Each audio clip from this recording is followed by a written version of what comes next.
Hello everyone, you have come to Tata Comic Preview channel. Let read together. Have fun. Fa Hua waved his hand as a signal for the others to leave. Abbot. The 12 Vajras and the 3 seats would not leave. Huineng had suffered a hit and was heavily wounded. He was ghastly pale. Get out. Fa Hua said sternly. The monks had no choice but to turn around and leave. Zhou was not even worried about exposing his identity as a Golden Lotus cultivator, but Fa Hua was ordering his disciples to leave. After the monks left the Great Strength Hall, Fa Hua sighed heavily. To tell you the truth, I disagreed with junior brother Fa Kong's actions. I'm also against the research about the other worlds that's being conducted by the Sky Martial Court. The Buddha is merciful, and all lives are equal. Why must the strong trample on the weak? Not many know about the existence of the Golden Lotus domain. When I learned about it, I did all I could to oppose it. Alas, Fa Kong was stubborn. I'm both surprised and unsurprised by his death. Zhou regarded Fa Hua with surprise. He did not expect Fa Hua to have such thoughts. The brigands of the world would not utter words like all lives were equal. Moreover, everyone had their own definitions of the word equal. In the end, he nodded and asked, "How much do you know about the Golden Lotus domain?" All I know is that the Golden Lotus domain is weak. When Fa Kong was still around, he told me that. Fa Kong and I rarely saw eye to eye. Hence, we don't often speak to each other. The Sky Martial Court is researching the other worlds and discovered the Golden Lotus domain some time ago. They sent some of their men to investigate as well. Fa Kong worked with the Sky Martial Court. He was tasked with killing the strongest person in the Golden Lotus domain. After Fa Hua finished speaking, he pressed his chest and coughed. Since you're against it, why didn't you stop Fa Kong? Zhou asked. Fa Hua sighed heavily again. You might not know this, old benefactor, but I suspect the Sky Martial Court's master is a 10-leaf cultivator. When he mentioned the 10-leaf cultivator, a hint of fearful respect could be seen in his eyes. Moreover, there was a hint of helplessness as well. Something stirred in Zhou. This was by far the most important piece of information he had received since arriving in the Red Lotus domain. With this information, it meant that he could not do as he pleased just because he was a 9-leaf cultivator. He could not stand against a 10-leaf cultivator at this moment. At the same time, he felt puzzled. Since there was a 10-leaf cultivator around, why did they not send the most powerful cultivators they had in the Sky Shuttle? Would that not have been a better plan? When Fa Hua saw that Zhou was deep in his thoughts, he asked, "Did Fa Kong truly attack you, old benefactor?" "I don't have a habit of lying," Zhou said. Fa Hua shook his head and said, "Karma and sins. Since you're here for revenge, old benefactor, I have nothing more to say. You haven't answered all my questions yet." Zhou glanced at Fa Hua before he rose to his feet and paced around with his hands on his back. "Do you mean the other Golden Lotus cultivators?" After asking the question, Fa Hua said with a hint of uncertainty, "A few months ago, there were rumors going around that there was a great battle between a Golden Lotus avatar and a Red Lotus avatar at the Thousand Willow Monastery." The Thousand Willow Monastery? Zhou turned to look at Fa Hua. "It's only a rumor. It's said that the 9th Temple's Grand Elder fought against 2 Golden Lotus cultivators with his treasure, the square box. However, the Sky Martial Court and the Flying Star House stepped forward to dispel the rumor. I have no clue about how true the rumor is." Fa Hua said, "However, based on what I understand about how the Sky Martial Court operates, the rumor is probably true." Zhou stroked his beard and nodded. He committed the names the Thousand Willow Monastery and the 9th Temple to memory. He recalled the many notifications he had received about his 2 disciples killing elites in the Red Lotus realm. It was not surprising that they would have to expose their avatars when fighting against elites. However, why did the Sky Martial Court and the Flying Star House want to keep the matter a secret? The 9th Temple's Grand Elder fought those 2 on his own? Zhou asked. You shouldn't underestimate the Ninth Temple, old benefactor. They're as powerful as the Sky Martial Court. The Grand Elder, Zhou, is said to be the person who's closest to breaking through to the Nine-Leaf stage in the last 50 years. Apparently, he had broken through to the Nine-Leaf stage while he was fighting the two Golden Lotus cultivators and suppressed both of them, Hua said. Little Yuan could no longer hold back. She waved her fist and angrily said, Master, let's go to the Ninth Temple now. I'll show them for daring to beat my senior brothers. Senior brothers? Hua was frightened when he heard little Yuan's words. He looked at the old man in front of him and studied him again. The old man seemed like an erudite man. His actions seemed experienced as well. Suddenly, realization dawned on him. He asked in shock, Are you here to look for your disciples, old benefactor? Zhou did not answer Hua. Instead, he asked in return, If you knew, why didn't you answer me earlier? Inwardly, he thought to himself, Must you only submit after tasting pain? Since entering the Blood Sun Temple, Zhou could tell the old monk was not a rash person. The old monk was probably used to biding his time and knew when was the right time to advance and retreat. The old monk did not choose to battle just because he had the karmic fire or because he had the advantage of being on his home turf.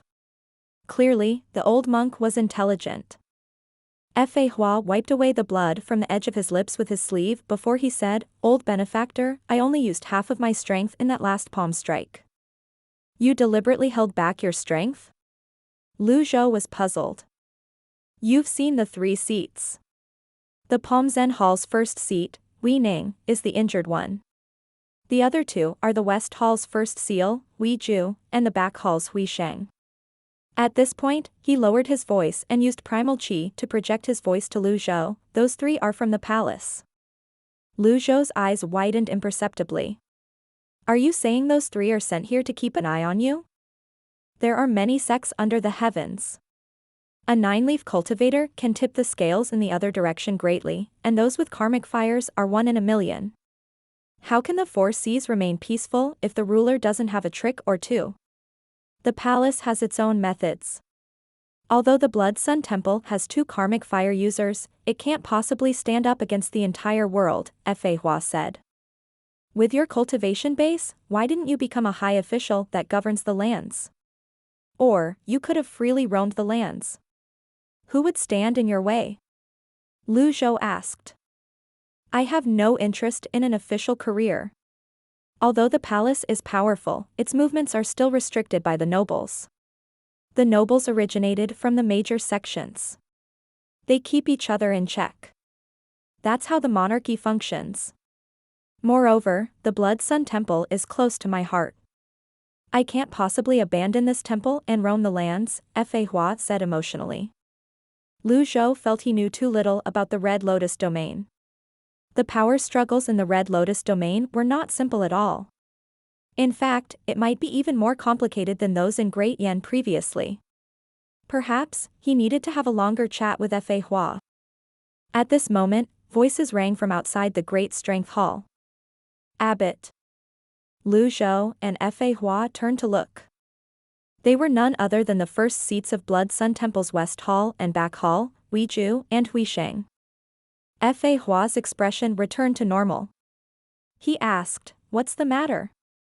Senior brother Huineng is in a serious condition. All right. Hua rose to his feet with great difficulty. Upon seeing this, Zhou and Huisheng hurried over and supported Hua. Now that Zhou was paying attention, it did seem like these people were keeping an eye on Hua. How interesting, and unexpected. Zhou straightened a palm in front of his chest and said to Zhou, Regardless of your origin, old benefactor, I'm sure you vented some of your frustrations after hurting the abbot. I hope your misgivings have lessened as well. Would you like to stay the night so that you can have another conversation with the abbot after he recovers? Zhou understood the meaning of Zhou's words. He shook his head and said, No, thanks. I have something else to do. Then, he looked at Hua and said, I didn't kill you because of your cultivation base. I'll look for you again once I've dealt with my matters. Hua.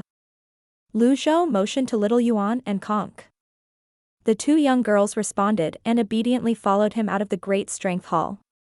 However, the trio from the Evil Sky Pavilion had barely taken 2 steps away from the hall when the 12 Vidras and 1,000 monks surrounded the Great Strength Hall. Meanwhile, Wei Nang and Hui Sheng carried Fa Hua out. Fa Hua said sternly, "Stand down. They're not to be obstructed." The monks retreated. However, Wei Nang suddenly said, "Abbot, they're foreign golden lotus cultivators. Don't you think that?" Lu Zhou, who was just beginning to walk away, suddenly came to a halt. He turned around with his hands on his back and looked at the two monks before he looked at Fa Hua. He said, "Your Buddha is merciful, and surely, he's able to differentiate between good and evil. Fa Hua, have you ever killed someone?" Amit Ba. The Blood Sun Temple's monastic rule is that we're not to kill. Indeed, the act of killing is the gravest sin of all. Of all merits, sparing lives ranks first. After Fa Hua finished speaking, Lu Zhou said indifferently, "In that case, I'll kill on your behalf." There was a flurry of movements. Grand technique. Then a golden lotus bloomed under Lu Zhou's feet as 9 golden leaves spun around it. The other monks were frightened when they saw the golden flames shrouding the golden lotus. Lu Zhou struck with both palms. The power of past lives. 2 golden great seal of fearlessness shot out. At this moment, Wei Nang and Hui Sheng finally realized the 2 palm seals were meant for them. Whiz. Whiz. The 2 monks immediately summoned their red lotus avatars. At the same time, they raised their arms to defend themselves. Boom. Boom. Boom. An explosion of energy rang in the air as the 2 palm seals seemingly struck Huiju and Hui Sheng's arms at the same time. Both of them reeled back and spat out blood. How could 2 8-leaf cultivators withstand the attacks of a 9-leaf golden lotus cultivator with karmic fire and extraordinary power? Bang. Bang. Huiju crashed onto a huge pillar to the left while Hui Sheng crashed against the pillar on the right in front of the Great Strength Hall. They broke the rhyming couplet engraved on the rock pillars. The first verse read, "The lotus from pure soil carries the weight of the world and Buddha." The second verse read, "Buddha, bright as the pearl, is the way to samadhi and enlightenment." Crack. The words shattered and fell. Huiju and Hui Sheng died immediately. The rhyming couplets were painted with gold ink and fixed on veined pattern boards. The weather did not and could not damage these golden words, but faced with the might of a 9-leaf cultivator, they were as fragile as paper. The Red Lotus domain wrote with golden ink and their Buddha had golden bodies. Did that mean they were red golden bodies? How ironic. The 12 Vidra's eyes burned with anger. Meanwhile, the 1,000 monks hovering in the air were stunned, at a loss over what to do. The abbot, Fa Hua, a karmic fire user, was shocked. It was apparent from his slightly widened eyes. The monks wielding rods in front of the Heavenly King Hall filed in at this moment and formed 3 rows in front of the Great Strength Hall. Not even a fly could get past them. However, nobody dared to lift a finger. Who would dare? Although they were brimming with fury, they were frightened and shocked by the flaming 9-leaf golden lotus under Lu Zhou's feet. The lotus from pure soil carries the weight of the world and Buddha.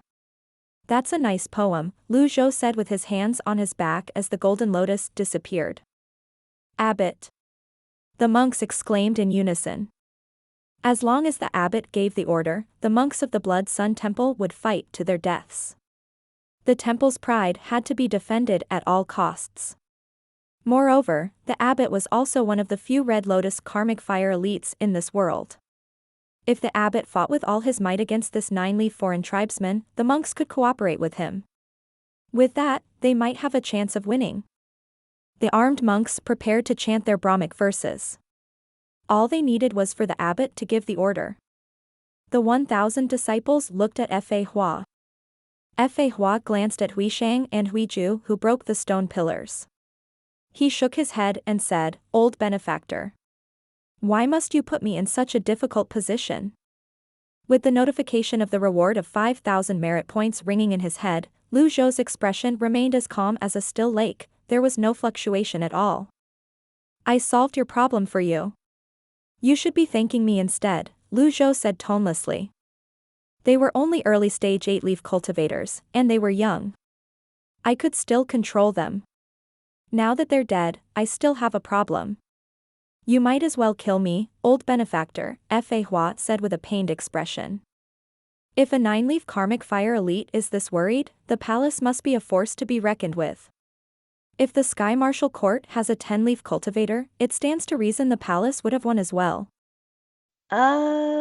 It seems like I was too reckless. Despite his thoughts, Lu Zhou said to Fa Hua, that's your problem. Your junior brother, Fa Kong, attacked me, and I have yet to settle that debt with you. Seeing that you answered all my questions truthfully, I'll spare your life. If I find out that there's an ounce of untruth in your words, I'll surely kill you. Fa Hua was rendered speechless by Lu Zhou's words. He was suffering enough as it was, and Lu Zhou's words were like pouring oil over fire. The other monks were stunned. The Grand Abbot of the Blood Sun Temple was a rare 9-leaf karmic fire cultivator, and yet, he was being spoken to like a junior by this old man. How awkward. Moreover, Huiju and Huisheng's corpses were still lying on the ground. What was the abbot doing? Abbot! The monks cried out again. At the same time, they straightened their palms in front of their chests. Lu Zhou turned around and looked at the monks. Do you have a death wish? Without using primal chi, the mysterious old man's voice pressed down on the monks, making them struggle just to breathe. They had urged their abbot, filled with anticipation earlier. The Blood Sun Temple's monks were unafraid of death. However, faced with this imposing old man, their pride was crushed. Stand down. Anyone who causes a scene will be exiled. Fa Hua said thunderously. The monks sighed and landed. At the same time, the armed monks near the Heavenly King Hall parted to form a path. Lu Zhou looked up at the veins on the decorated archway. He was curious about them. They seemed similar to the ones on the city walls. However, these were even more detailed and delicate. In the sky above the Blood Sun Temple, he could see a net-like barrier keeping the beasts at bay. Lu Zhou remembered it now, the veins were similar to the veins on the armor Lin Xian obtained from the Crown Prince. The Red Lotus cultivators sent by the Sky Martial Court to the Golden Lotus domain wore armor with these veins as well. Was this some advanced power that protected human settlements? Lu Zhou turned around with his hands on his back. He looked at Fa Hua and said, you merely used half of your strength when you fought me, but I only used 1/3 of mine. Fear washed over Fa Hua when he heard these words. When he regained his senses, Lu Zhou had already risen to the air.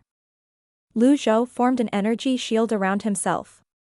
Behind him, little Yuan and Kong took flight as well.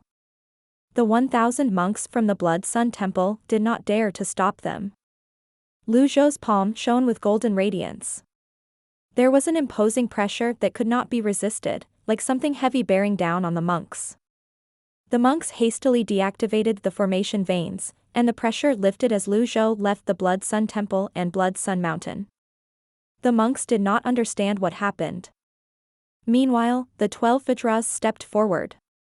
Abbot, we should notify the Sky Martial Court immediately. The foreign tribesmen have invaded and killed our monks. The foreign tribesman has drawn blood, and we must avenge the fallen. Fa Hua looked at the monks with a stern expression as he straightened his palm in front of his chest. He said, nobody is to act without my orders. Huh? The monks were confused. Fa Hua joined his palms together. The red lotus karmic fire on his body burned brightly, and he seemed to be shrouded in flames. Under the light from the karmic fire, the monks backed away. Ba. The karmic fire and the red energy between Fa Hua's palms fell on Huiju's and Huisheng's corpses. The corpses were lit with flames and burned to a crisp in no time at all. Fa Hua thought about Huineng, of the 3 seats, only the Palm Zen Hall's first seat is left. Huineng knows everything. Do I really have to break my non-killing stake? Meanwhile, on a precarious peak 100 miles away from the Thousand Willow Monastery. Yu Shangrong carried his longevity sword as he looked at the mountains and the setting sun. He had been on this mountain peak for 3 days now, stabilizing his 9-leaf stage. He summoned his avatar and looked at the 9 lotus leaves spinning around it. My life has only increased by 100 years? Compared to the 8-leaf stage, aside from the additional leaf and the avatar's height, there were no other obvious changes. From Ji Fengxing, he learned that cultivators in the Red Lotus domain were not restricted by the 1,000-year life limit. From the 1-leaf to the 8-leaf stage, the Red Lotus cultivators would receive 100 years of life. Between the 8-leaf and 9-leaf stage, the Red Lotus cultivators gained 200 years of life. Yu Shangrong was puzzled. Ever since he began to cultivate, the years he had received had always been fewer compared to others. Indeed, he overcame the great limit of life with the 9-leaf stage. However, he merely gained 100 years of life. He was rather surprised by this. Nevertheless, due to his experience, the surprise did not show on his face, and he quickly regained his calmness. It's better than nothing. 100 years were better than none. He retracted his avatar and looked at the setting sun, the birds of the forests, and the mountains. He smiled faintly. You'll be my targets today. A good swordsman had to polish his sword skills after his cultivation base had improved to achieve perfect control and affinity. Yu Shangrong faded out of focus and left after images in the air, making the birds of the mountains and forests his victims. At the foot of Thousand Willow Mountain. In the refurbished gazebo. Wu and Ji Fengxing leaned against the railing and looked ahead in a daze. Senior brother, do you think Big Brother has gone to the 9th temple to rescue his senior brother? Wu wondered out loud, worried. Ji Fengxing shook his head with a sigh and said, I told them to run away, but they wouldn't listen. Not only that, but they even fought with him. I don't think things are looking good for eldest Big Brother. He must be suffering now. I think he'll be subjected to the whip and the rod. They might even break his fingers. Hey, don't scare me like that. Wu said. Ji Fengxing sighed again and said, we can't trust Zhu Xian. He's only an elder, what decision can he make? Eldest Big Brother is a golden lotus cultivator, a foreign tribesman. Maybe. Alright, I'll stop. I'm just worried that Big Brother, with his pride in his sword techniques, will really head to the 9th temple. That will be really bad. Wu nodded in agreement and asked, should I go to the 9th temple and plead for them? No. You're all taking the 9th temple too lightly. That's a place where they'll eat you whole. Big Brother has always spoken highly of his master, but even if that old man's here, the 9th temple would not back down. At this moment, Wu, who had keen eyes, pointed at the sky ahead and said, someone's here. An old man with completely white hair and 2 young girls were flying toward them from the mountains in the distance. Ji Fengxing frowned as he said, wait here. I'll notify the monastery master.